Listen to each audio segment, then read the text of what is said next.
Hi, my name's Chris Oughton and I'm the Director of Kwinana Industries Council. I'm going to explain what the buffer is and why it's important to industry. So the buffer zone surrounds the Western Trade Coast. The Western Trade Coast has a number of industrial suburbs, Australian Marine Complex, the Kwinana Industrial Area or the Old Core, the Rockingham Industry Zone, and over here latitude 32. And surrounding that industrial area is a buffer zone. Now it's hard to see on this map, so we'll go up here to this map. So you can see the residential areas moving. There's the city of Kwinana and Rockingham, right up to the edge of the buffer zone. And you might think, gee, that doesn't sound like it's going to work well. So let's talk about firstly what's the purpose of a buffer zone. It has two primary purposes. One is to make sure that there's no adverse health or amenity impacts from industry on the residential areas, on the people living there. And the other way around is that it ensures that industry can be confident that the residential areas aren't going to encroach on the industry. Not many people understand that there's those two dynamics going on. Why does a buffer zone have to be so big? Parts of this buffer zone are bush forever reserves, quite big reserves. We don't need those to be touched. They can stay as bush reserves. In fact, that's the ideal use of a buffer in some cases. And where you need to ensure that there can be no further encroachment, bush reserves are a really good use. But a buffer zone can also include commercial and retail and warehousing sorts of developments. So for example, down here in the Rockingham Industry Zone, there's a light industrial area along here, and that includes car yards and retail warehousing and so forth. That is the perfect use for the outer periphery of a buffer zone, because the residential, there is no way the residential use can encroach further towards the core, and there's no way that the core can encroach into the residential area because the retail has already got, the retail use is already there. So that's pretty good.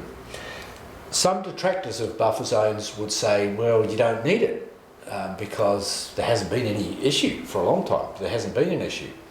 And these people tend to be property developers, for example, who want to acquire land for residential development. So they'll argue that industry doesn't pose a problem, so why can't we? And sometimes they win that argument. What I say, I go into a discussion about what does risk mean? What is cumulative risk or societal risk?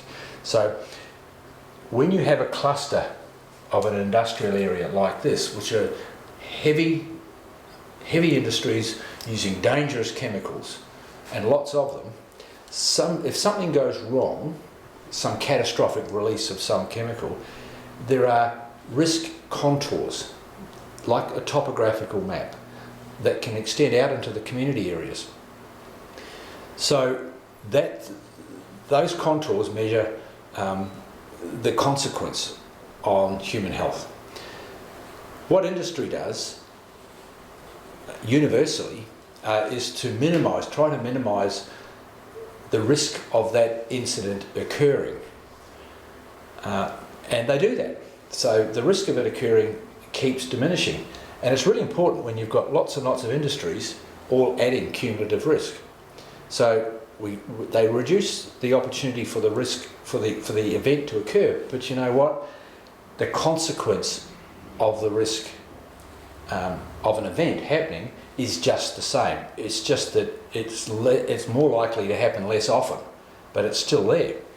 So we need these big buffer zones. If we want these big industries to be making all of these products and sending them around the world because they're needed and contributing significantly to the state economy and local jobs, we need the industrial area to be protected from residential encroachment.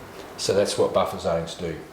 The best way to formalise a buffer zone is to use very high level planning tools. So in this case, we're talking about a special control area designation. That is a very high West Australian Planning Commission Metropolitan Region Scheme tool.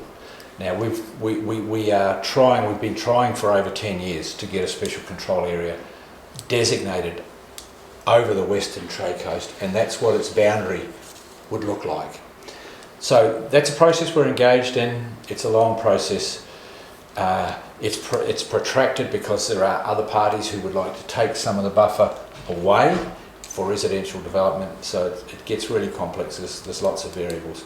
But I think we'll get there in the end, and I remain ever hopeful that that will happen.